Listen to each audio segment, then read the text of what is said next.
Good afternoon, friends. As you know, the situation in Ladakh continues to be quite tense and serious. There has been a continuous curfew in Leh for the last 6 days. Sonam Wangchuk has been arrested. What were his demands? What were these people asking for? He was only asking for minimal democratic rights to the people of Ladakh. He was saying that in accordance with the BJP's and the government's promise when they abolished 370 and made Ladakh into a separate union territory, they had promised that Ladakh would be made into a separate state and would be given all the democratic rights under the 6th schedule also. The 6th schedule, as you all know, is special rights for tribal people in tribal areas, in which the various democratically elected bodies in each district get various rights, including legislative rights for those areas.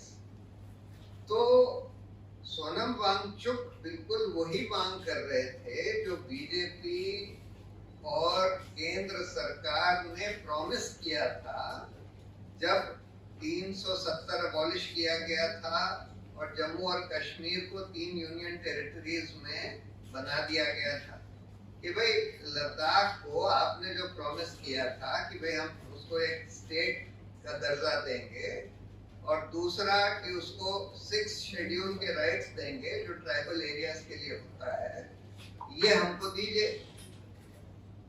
अब इसके लिए बार बार सोनम वांगचुक तब पिछले 6 साल से मांग कर रहे थे और करीब 1 साल पहले बहुत लंबे अनशन पर बैठे थे, बहुत लंबे अनशन पर बैठे। आप उनका अगर रिकॉर्ड करियर देखें तो वो एक बहुत ही महत्वपूर्ण एजुकेशनिस्ट हैं हिंदुस्तान के, एक बहुत महत्वपूर्ण साइंटिफिक टेक्नोलॉजिकल इनोवेटर हैं। इन्होंने बहुत सारे आविष्कार साइंस के क्षेत्र में, टेक्नोलॉजी के क्षेत्र में, हिल एरियाज के लिए किए हैं और क्लाइमेटोलॉजिस्ट हैं और क्लाइमेट चेंज के बारे में जिसका असर लद्दाख वगैरह पर बहुत हो रहा है उसके बारे में बहुत कंसर्न रहते थे, उसके बारे में बहुत बोलते थे और उनको तमाम अवार्ड्स मिले हैं, हर तरह के अवार्ड्स, हर तरह के ऑर्गेनाइजेशन से, सरकारों से उनको अवार्ड्स मिले हैं और उन्होंने एज सच मोदी सरकार का कभी विरोध नहीं किया था। सिर्फ ये मांग थी उनकी कि भाई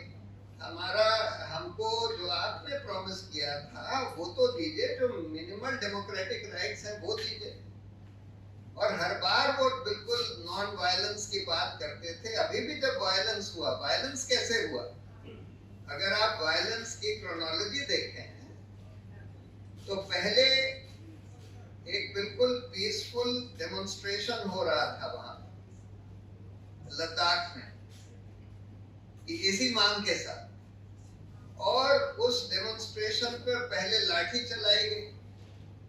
जब लाठी चलाई गई तो कुछ लोगों ने शायद पत्थर फेंकने शुरू किए।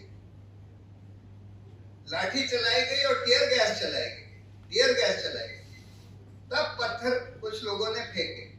पत्थर फेंकने के बाद गोलियां चली और कई लोगों की मौत हो गई और करीब 80-90 लोग अस्पताल में हैं। 4 लोगों की तो मौत हो गई, जिसमें एक तो आर्मी के ऑफिसर और बहुत सारे लोग अस्पताल में हैं जो घायल हो गए। उसके बाद ये आर्सन वगैरह जो शुरू हुआ, ये उसके बाद हुआ। यही चीज अगर आप देखें एक तरह से नेपाल में भी हुई थी, लेकिन जैसे ही ये वायलेंस शुरू हुआ तुरंत सोनम वांगचुक ने तुरंत उसको डिनाउंस किया कि ये वायलेंस जो है, ये आग वाग लगाने का जो सिलसिला है, ये हमारे मूवमेंट को पीछे कर देगा, गड़बड़ा देगा हमारे मूवमेंट को। हमको बिल्कुल पीसफुल रहना है, उन्होंने वायलेंस को कंडेम किया। और अब देखिए सरकार की मैलाफाइडीज, एनएसए का ऑर्डर इशू कर दिया प्रिवेंटिव डिटेंशन का, और आज तक, अब देखिए 5 दिन हो गए, आज 5वां दिन है, आज तक वो ऑर्डर सर्व भी नहीं किया, जबकि कानून में लिखा है कि 5 दिन के अंदर वो ऑर्डर उनको सर्व करना होता है। आज तक वो ऑर्डर सर्व नहीं किया, उनको जोधपुर जेल ले जाकर बंद कर दिया। और कैसे कोई कह सकता है कि उनको डिटेन करने से वायलेंस रुकेगी या उनको डिटेन करने से इस वायलेंस में कोई भी फायदा होगा? इनफैक्ट उनको अगर अरेस्ट नहीं किया जाता तब तो वो हेल्प कर रहे थे इस वायलेंस को रोकने में, बार बार आवाज दे रहे थे कि भाई ये सब नहीं होना चाहिए।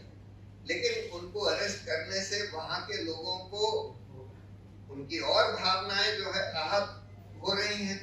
और ये इसी से एविडेंट है कि भाई दोनों जो लद्दाख की काउंसिल है, एपेक्स बॉडी है, और कारगिल की एपेक्स बॉडी है, दोनों ने बोल दिया है कि जब तक आप इनको छोड़ेंगे नहीं और जब तक ये कर्फ्यू वगैरह नहीं हटाएंगे तब तक हम आगे बात नहीं कर सकते, आप लोग जो बात करना चाहते हैं। तो इसलिए किसी भी तरह से इनको बंद रखना किसी के फायदे में नहीं है। और देखिए मैलाफाइडीज क्या है, आपने केंद्र सरकार ने अभी कुछ दिन पहले 3 चीजें करी। एक, उनके खिलाफ सीबीआई इन्वेस्टिगेशन शुरू कर दिया। एक, एफसीआरए उनका कैंसिल कर दिया। एक, कहते हैं कि इनकी जो जमीन दी गई थी इनकी यूनिवर्सिटी को, इन्होंने एक बहुत बढ़िया यूनिवर्सिटी वहां पर अभी बनाई है, उसकी जमीन सरकार ने दी थी। वो कहते हैं कि वो हम जमीन वापस ले लेंगे। और जो अब भाजपा की आईटी सेल वगैरह जो उनके खिलाफ प्रोपेगेंडा कर रही हैं, और उस प्रोपेगेंडा में क्या है, वो कहते हैं कि ये पाकिस्तान गए थे। अरे पाकिस्तान तो एक इंटरनेशनल क्लाइमेट चेंज की कॉन्फ्रेंस थी, उसको अटेंड करने गए थे। वहां पर जो उन्होंने बोला वो सारा वीडियो पर है। उन्होंने बल्कि वहां पर भी मोदी सरकार की थोड़ी तारीफ ही करी थी और क्लाइमेट चेंज के बारे में ही बात करी थी। और उधर एफसीआरए के कैंसिलेशन ऑर्डर में यह लिख दिया है कि वहां पर सिक्योरिटी के खिलाफ कुछ बोल रहे थे। अरे वो तो फूड सिक्योरिटी के बारे में बोल रहे थे। फूड सिक्योरिटी को कहते हैं, सिक्योरिटी के खिलाफ कुछ बोल रहे थे। जब वो ये कह रहे थे कि भाई ये जो क्लाइमेट चेंज हो रहा है हमारे फूड सिक्योरिटी को भी थ्रेटन करेगा।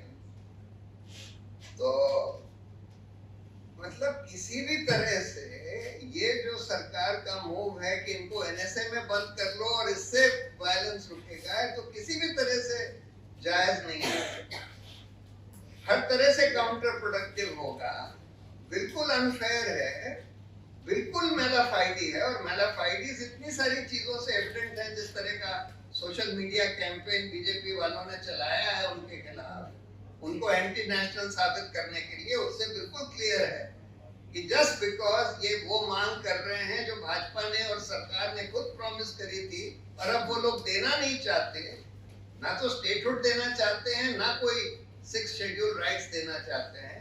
तो बस इस वजह से यानी जो भी सरकार के खिलाफ बोलेगा उसको बंद कर दिया जाएगा, अगर कोई दूसरे चार्ज में नहीं तो फिर प्रिवेंटिव डिटेंशन कर दिया जाएगा। ये चल रहा है। तो मैं बस यही कहना चाहता था कि हम लोगों की तो बिल्कुल सीधी सीधी मांग है, आप स्टेटहुड दीजिए, आप 6 शेड्यूल राइट्स दीजिए लद्दाख को, आप ही ने प्रॉमिस किया था, और ये इनको रिलीज करिए, मतलब और कर्फ्यू वगैरह लिफ्ट करिए। यही सब हम लोगों की मांग है।